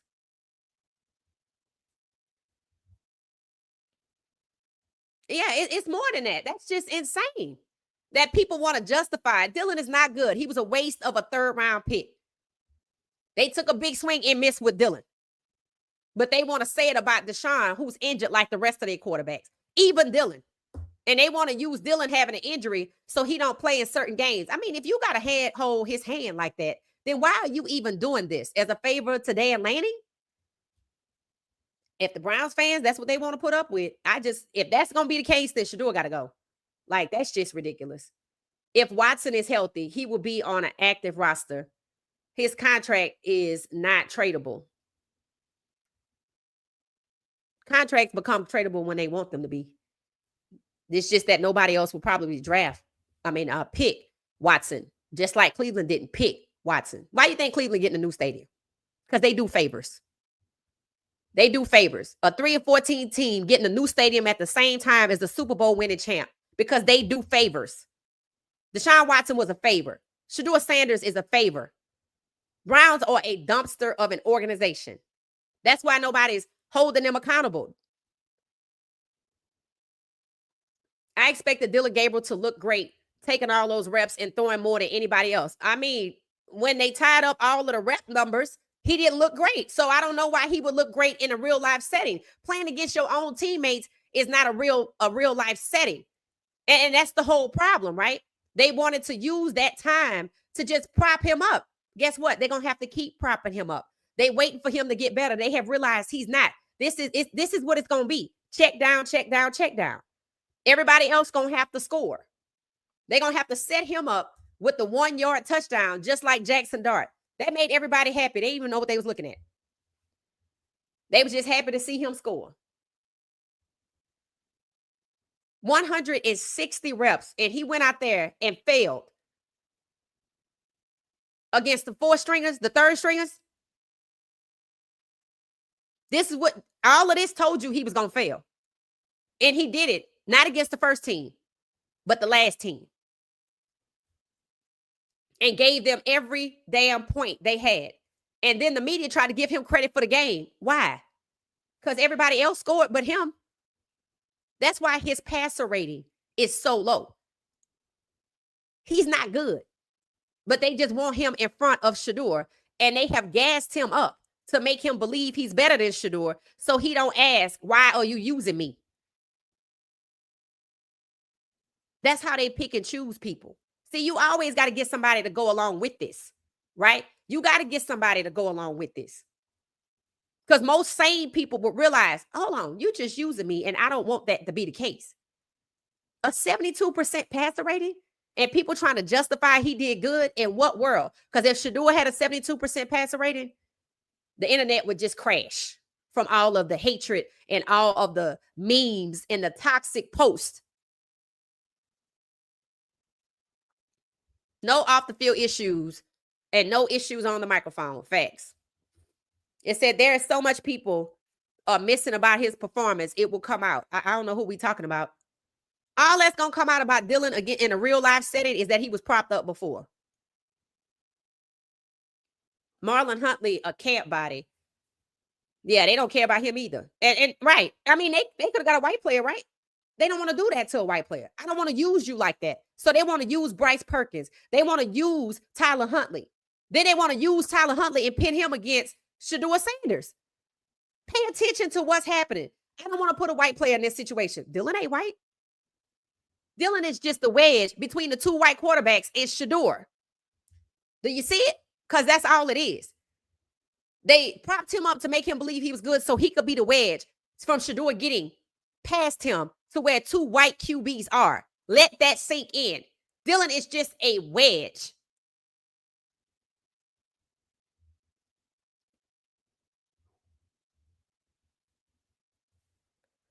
Who's the starters? Have they made the roster? I don't think they make the decision until the last week in August, but they are just cutting all of the time. They are just cutting. If Shedeur played like Dylan last week, they will be calling him out for playing bad. Right. The internet will crash based off all of the toxic memes and this and that and the other. It would just crash. Nothing. All they try to do, and I'm like, who are y'all trying to convince?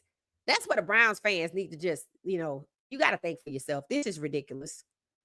Dylan throwing an interception and pick six. Nobody talked about Shedeur 2 touchdowns. Right. So I was so happy to see the rating come out because that's what it should have been at the top. Because that's what matters. And they're not talking about Shedeur being in the same. They wanted to talk about Jackson Dart's rating. That's how I know what it is. They showed it on TV. Shedeur, maybe today. But immediately, Jackson Dart is phenomenal. I'm like, then put him out there then. And just do it. And that's why the coach is like, no. We said Russell Wilson was going to start. That's what we're going to do. We're going to keep developing. Because he's not developed. He's put in a simulated environment with the worst team that most people probably won't make the team. And he was given plays that he could succeed at. See, in the game, you get what's given to you, what's thrown at you based on what the other team is doing. No. Absolutely not. Some people are already starting to say, welcome back, Daniel Jones. Because they said Daniel Jones balled out in the preseason too. We shall see because, again, he hit his ceiling in college, according to the Senior Bowl announcers, and they were white. Just for the reference, they were white. None of them were black.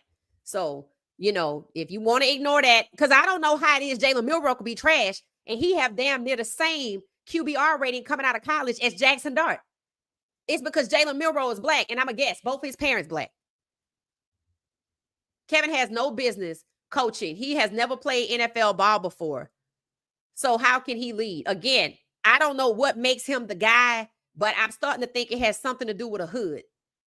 I don't think they ever considered cutting or trading Shedeur. They were going to trade Shedeur. They were going to cut Shedeur at the end of mandatory camp. Yes, they were. It said, where is the class action lawsuit? Hell, it's already one lawsuit out there by an individual. And it's a class action lawsuit also on racial discrimination, which references quarterbacks by coaches, by head coaches, by black head coaches. And they even reference the quarterbacks. So, I mean, that should really be another one. And it should go straight to the Cleveland Browns. I'm tired of Kevin Stefanski. Yeah, he needs to be fired. I don't understand why he's the guy. It's not like he has a winning record, and with Kamara coming out and saying his play calling is suspect, somebody needs to look into it. All of these Cleveland podcasters that want to talk about Shedeur need to talk about Kevin Stefanski, but they scared because they want access to the players. He needs to go coach at a high school. Well, make sure they don't have no black players because he got a problem. Like he is talking about a dog, right? Talking about we're going to have to push Shedeur down. Excuse you? That's why he don't need to coach no high school that has black players. In fact, keep him away from the black players. Because what has he done to deserve this? Shedeur has done nothing. He's black, and both of his parents are black. This is race-based preservation of whiteness at the quarterback position. That is all it is. That is why Tyler Shaw was drafted. And it's crazy because now when you look at Dart and Shaw being put ahead of players who should have been making an impact this season and long-term starters, Shedeur and just say Milroe, Tyler Shaw, they didn't expect much from him for past 2 years because they wanted to get who? You don't think they knew Tyler Shaw wasn't good? They just thought they could prop him up. The prop, that's what's failing. That's what's failing. I mean, you could draft whoever you want, right? You could pick whoever you want. That's what they basically were saying. We don't even care about the talent anymore. Even Stephen A. said it. The draft is not about talent. They don't care about the talent, but they think because they can draft who they want, that they could prop up who they want and it'll work. Every few years, you can see the pattern where they try different things to hold back black quarterbacks. Now we propping up the white quarterbacks. We're not even getting elite white quarterbacks. We don't want long-term white quarterbacks because we want to get somebody else. We just need to get past this draft. Maybe we need to get past this draft because they thought Archie Manning was coming out next year. Now we need to go for 2 years. This is about preservation of whiteness at the quarterback position. That's why Shedeur is being mistreated. That's why Spencer Rattler, who they can say is elite, has to be perfect to beat out propped up Tyler Shaw. This is why they so excited to see Jackson Dart hold on to the ball and get in the end zone, because preservation of whiteness. I don't have to have a black starting QB, Russell Wilson, like I said in the draft. I didn't want Shedeur, so I got to tread carefully on how I get rid of Russ. He only had a 1-year contract. They were not expecting him to be long-term either. I can believe that all three teams, the Saints, the Browns, and I don't know why the Browns would be involved in this, but the Saints, the Browns, and the Giants could be positioning themselves. The Saints and the Giants position themselves for Archie Manning facts. I could see that. The Browns, I don't know. I think they waiting on a Cade Klubnik. That's what I think they're waiting on. The next class. That's what I think. That's why they don't want Shedeur to get out here and look good, because they feel like the fans are going to be like, no, we don't need another quarterback. They don't want the fans to have no say-so, but they want the fans to spend their money and their time and their energy looking at this. That's why the fans need to stand up. That's exactly why the fans need to stand up. They try to convince you Shedeur is not the guy. We want to get somebody else. You've already had 40 quarterbacks. Why we just can't stick with this one and it work? It looks like it's going to work. They don't want the fans to have no say-so. They just want the money.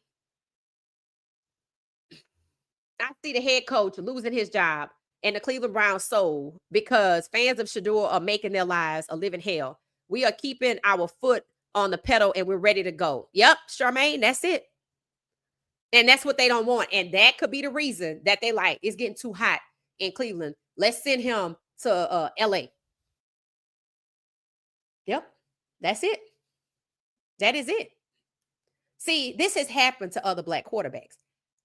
The difference is Shedeur Sanders' fan base, the 2 million people.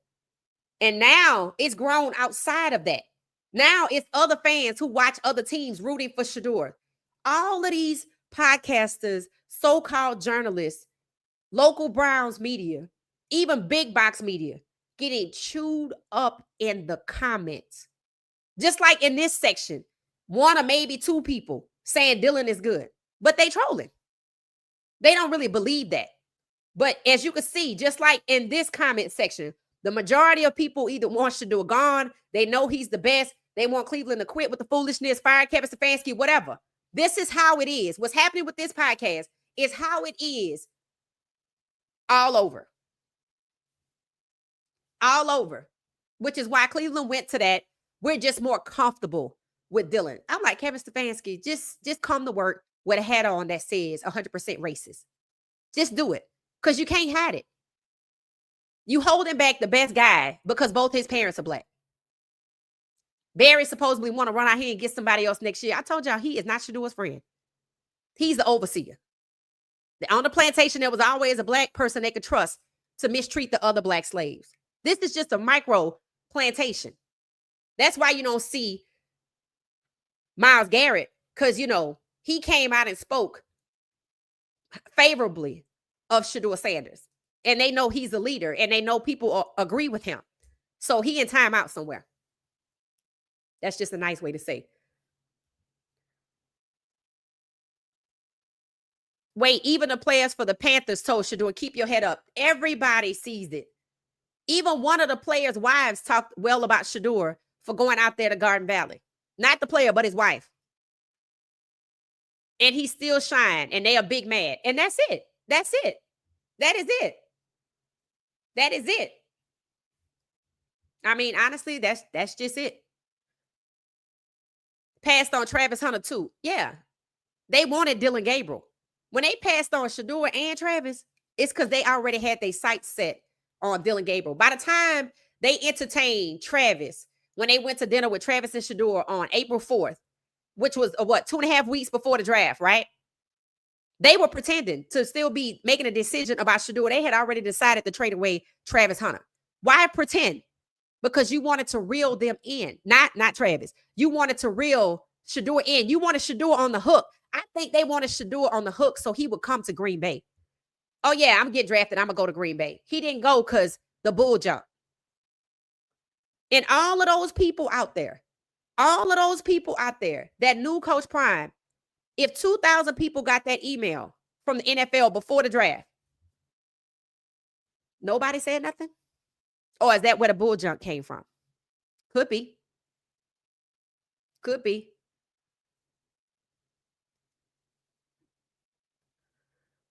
It said he's also blaming the interceptions on the receivers. Now, see, that's the problem right there. See, that's the problem right there. You gonna turn that locker room against you. They gonna lock you out, or they all not gonna show up. Well, they gotta show up. Again, their contracts are airtight, so the NFL feels like they could do whatever. The players have to show up despite what's happening. Look at Michael Parsons. I think he gonna get fined $1.5 million a day, a game if he don't show up. Something ridiculous like that. Don't quote me on that one. But I think he gonna get fined if he don't show up. That's why Jerry Jones ain't worried about it. But then Jerry Jones is like, well, have you ever seen you give a player a big contract and then they get hurt? It's funny. They didn't mind giving 37-year-old Matt Stafford a big contract. And yeah, he hurt. But they still wanted him. But Russell Wilson, younger than Matt Stafford, he washed up, but he took his team to the playoffs. It's just blatant racism. That's why the 2 open racial discrimination cases against the lawsuit need to move forward. They want to, be performative and put in racism back in the end zone because one move forward.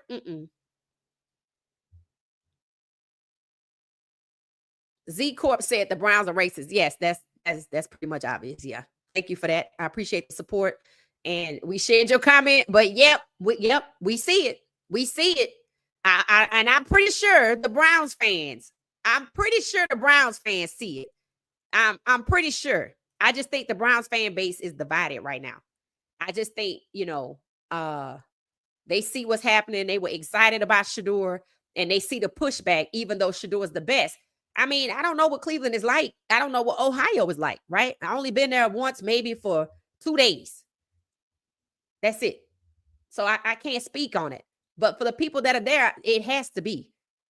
It has to be. This is happening on a football team. And they trying to convince the fans who are loyal and who continue to show up that all is well. Dylan is better than Shedeur. Don't worry about it. We got it. You're trying to convince them because you know that half of them don't feel that way. So you scamming them. The Browns are scamming their fans. I mean, there's no other way to say it. Empty promises. I I don't know how the Browns fans haven't taken them to court. Like, that's a lot of money. That's a lot of money. When Deshaun Kaiser went 0-15, I don't even understand how it is that, they kept showing up. That's why they kept showing up. Yep, Shedeur Sanders is the GOAT. Titus says Shedeur Sanders will move up to QB 2 or 3. Yeah, based on injuries. Based on injuries, what's going to happen? He's going to end up being QB 1. It said when Cleveland fired Freddie Kitchens, they hired Stefanski. He is the 2-time Associated Press NFL Coach of the Year. I called that out years ago, and people got mad with me with his 41-36 records. Who are you talking about? Kevin Stefanski? Because his record is 40-44. He's had less wins than losses. Kevin Stefanski, I feel like Kevin Stefanski is a preference hire because he's what did he say he was? He describes himself as the servant leader of the Cleveland Browns. That's why he got the job.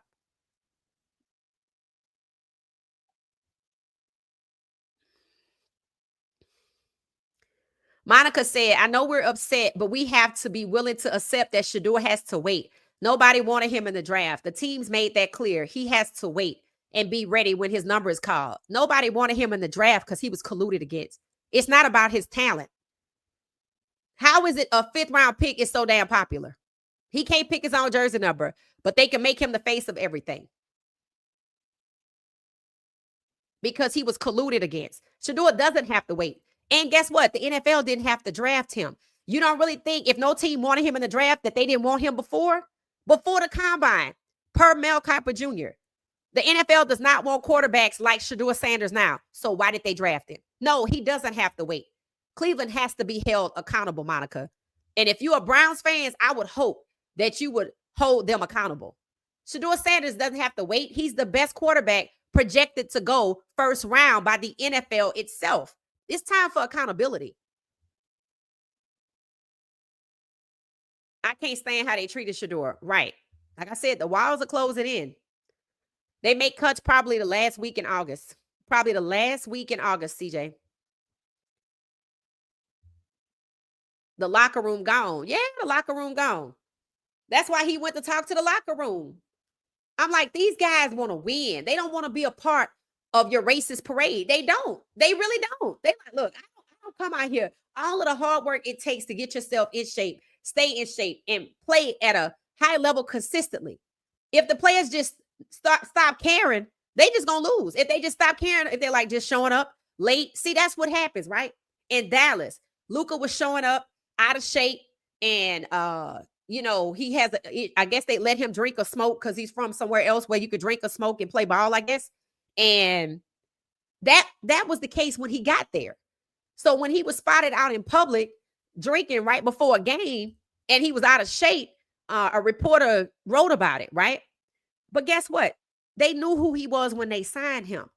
And I said, this is the problem. You let one player get away with this type of behavior, the rest of them not going to care either. And it starts to spread through the locker room. I think he's already losing the locker room. If you so confident of your decisions, what you talking to the locker room for? You didn't care what they thought when Dylan was out here going 160 reps and Shedeur only 100, but Shedeur was the best. You didn't care what the locker room thought when you had them out there in that heat watching this travesty of a quarterback, watching your preference. They know that you like Dylan because you like Dan Lanning. They know that. He don't care what they think. He know he losing the locker room because he didn't care that he didn't allow Shedeur to get first team reps because his excuse was already manufactured. Well, we're not going to really put him out there in the season because he didn't really work out with the first team reps. So that's why you see the first team players embracing Shedeur, and that's what should happen. Remember, $13 million in incentives. Joe Flacco could go from $4 million contract to $13 million based on wins and performance. And he know he could get them wins with Shedeur.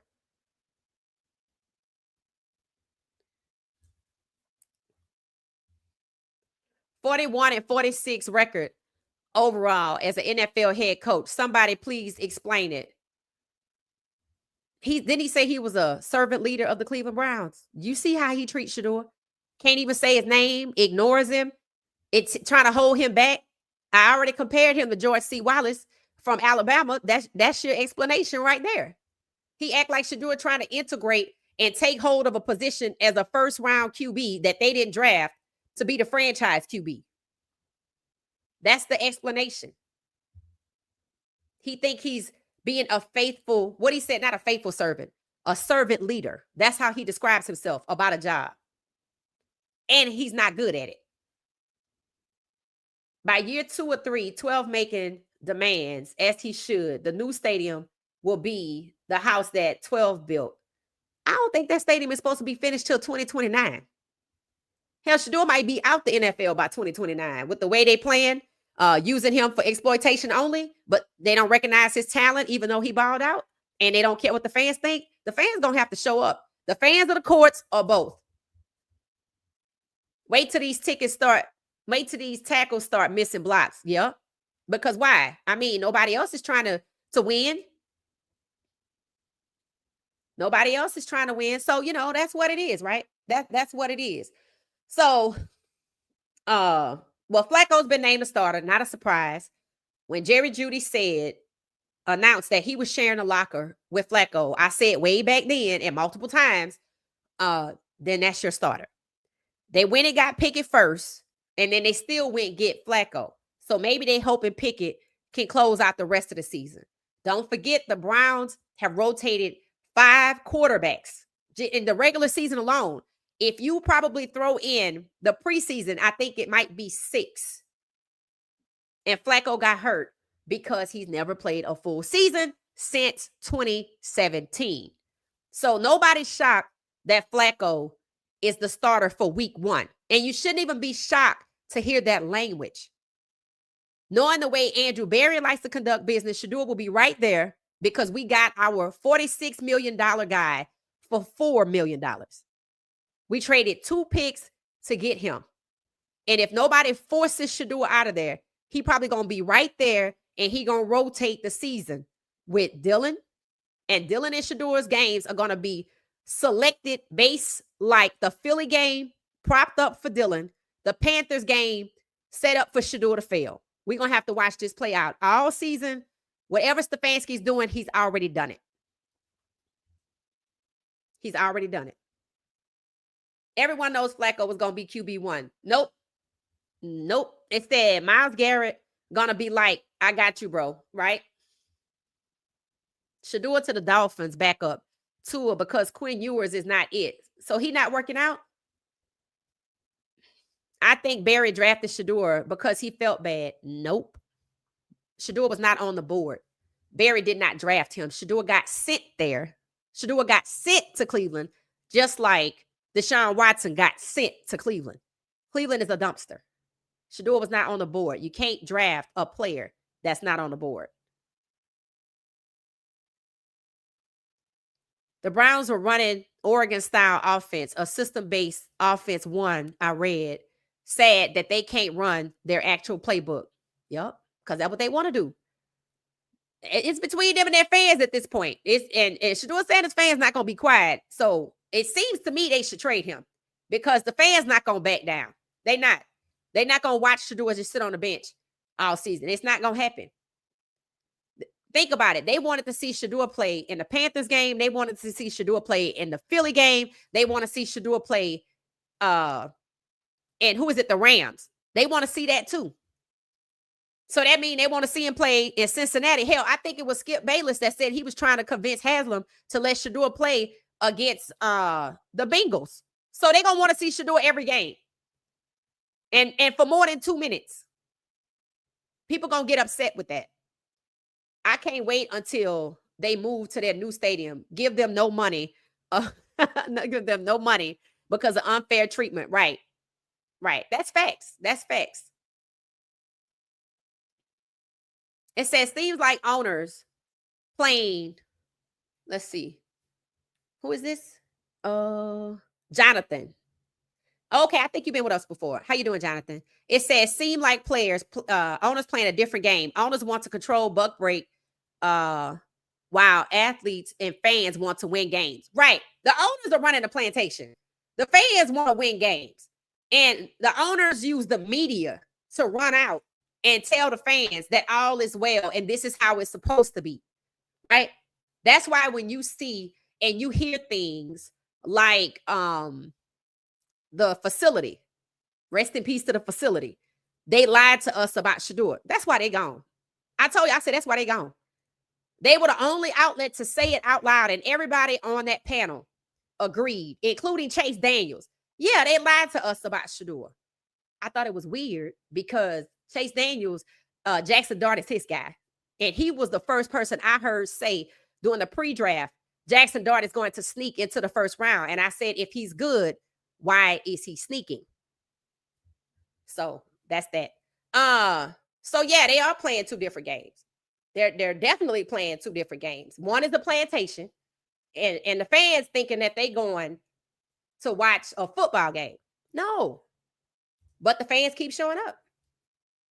And the game at the Saints game, just like the Philly game, was just mediocre, right? But the Saints switched to Spencer Rattler, who balled out looking elite. But then what does the media say? But he wasn't perfect. So that means it's okay to go back to Tyler Shaw because Spencer Rattler has to be perfect.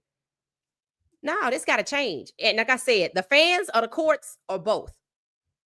It just has to happen. Thank you, Jonathan. But nope, your facts. Your facts. The question is, when will the fans stand up? That's the question. Browns, starting with the Browns fans. When will the Browns fans stand up?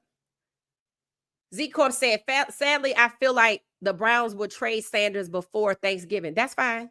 I think Shedeur Sanders fans want Shedeur Sanders the hell out of Cleveland at some point.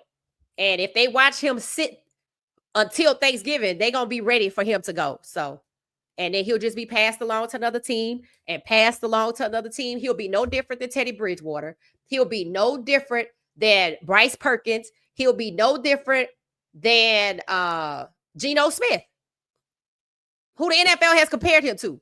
And probably has nothing to do with his style of play and everything to do with we just going to pass him around. Pay attention to the coded language.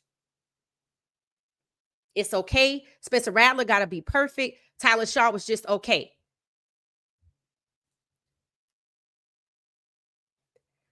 This is definitely what it is. The media is complicit. That's why you got to be careful who you listen to, because you're thinking everything is okay, but then you looking at what's happening, it is not making any sense. That's why Shedeur was chosen and built for this, because nobody else has a fan base like his that can move the needle and apply pressure. That's exactly why. And that ought to tell you that the road gonna be hard for Shedeur, but he gonna be there until God is ready for him to move on.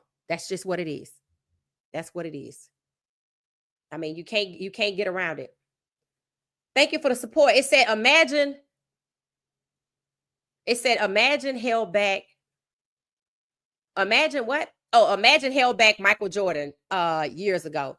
I mean, thank you for the support, Z Alpha. Here's the thing. I know Michael Jordan has had to experience somewhere in his basketball journey, growing up in one of the Carolinas. I don't know which one, north or south, or maybe he was from somewhere else. But then playing ball at UNC, UNC still has an issue with professors being, I think they have an issue with a black professor because they don't want black professors to have tenure. So I know he experienced some racism at some point in UNC before he became the Michael Jordan. I know his family did. For one, all of them are brown skinned. Both of his parents are black. I know they did. And we know at one point the NBA, before it became the NBA or something like that, was all white and then began to integrate. And as integration happened, more and more, it became black, and now it's predominantly black. So there are people that are alive that were around from when it was white to when it's black. The same thing with the NFL. The same thing in college. I watched a documentary last night about the Black 14 at Wyoming. I was like, damn, we get ready to play Wyoming. See you. On how they were standing up for civil rights and they kicked all 14 of them off the team. But the surprise came because the students, the white people, showed up for those Black 14 and felt it was unfair, it was unjust. And then a year later, they fired the coach. But did they ever go back and apologize and give those players their scholarships back and let them play? No. It wasn't until 2022 that they put up a statue in atonement to apologize after ruining their lives. Luckily, they all went on to still be successful. I thought about Shedeur. I said, Shedeur is like the Black 14. Although he's not wearing a black band for civil rights, there's not a civil rights issue. It's not taking a knee like Colin Kaepernick. That's what happened to Colin Kaepernick. In terms of the Wyoming 14 being the group that got cheated, that's Shedeur. He's being cheated out of his career of being the best, but he gonna open the door for somebody else, and it just might take all that time. But Shedeur is a transformational player. He will change the culture without trying. He already has without trying. The NFL is still resistant. But God is clearly on the throne where Shedeur is concerned. So if he's in Cleveland,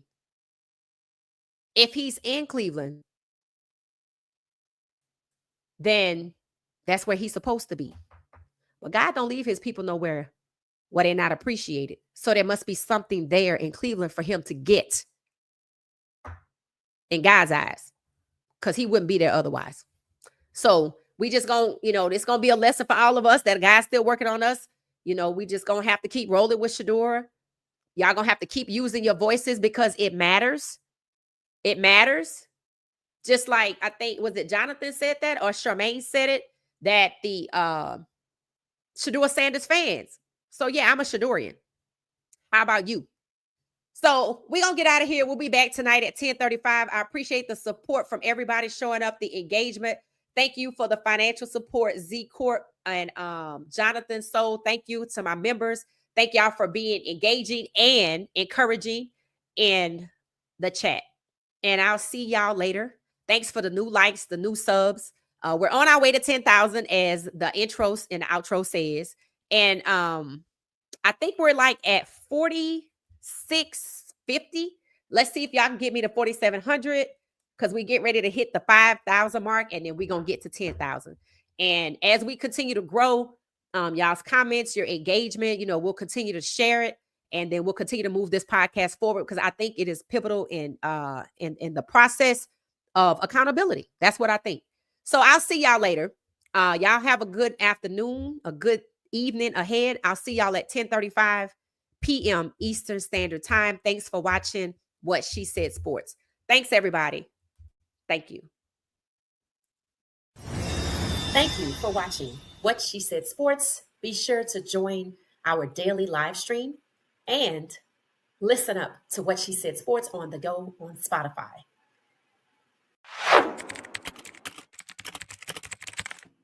Thank you for watching What She Said Sports. Stay for another video.